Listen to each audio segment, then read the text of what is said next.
It up with a 5.2-inch display, USB-C at the base, headphone jack and a dual camera setup. It is a high mid-ranger, going to come in at around 400 quid or thereabouts. How does it stack up against competition? I'll talk more about this phone in a second. Before I do, if you're not already subscribed to BTech, subscribe. It's how you'll stay on top of everything that we do. Right, like I said, 5.2-inch display, so it's a big phone, but it's not a huge phone.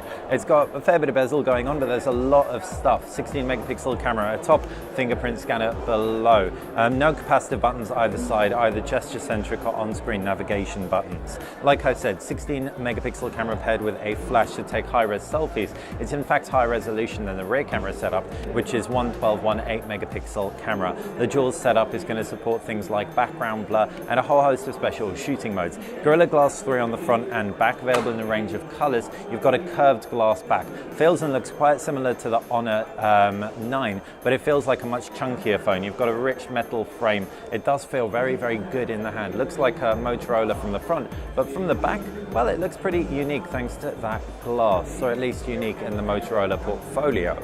Right, let's get inside this phone. It is a 5.2-inch IPS display with Android 7 over the top. Android 7, very, very stock version of it, but Motorola has customized it with Moto Actions. There are also some customizations in the camera as well. I'll come on to those in a sec. You can just see home screens, pull down notifications tray, applications tray at the base. Very, very nice and should perform smoothly with either 3 or 4 gigabytes of RAM. 3 gigabytes if you get the 32 gig variant, 4 gigabytes if you get the 64 gig variant. 3000 milliamps of battery under the hood should also see you through a full day. Qualcomm's new chipsets are super efficient, so I can't imagine you'd struggle too hard to make it through with one of these.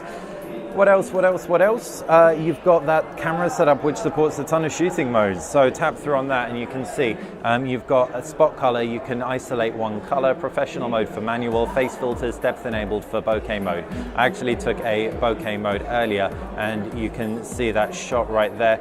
And then it supports depth editing in the editing application where you can selective focus, blah, blah, blah, replace the background, select the foreground layer to keep, tap on the foreground layer, and you can isolate the background and remove it and swap it out for something else. Really, really interesting way of doing things.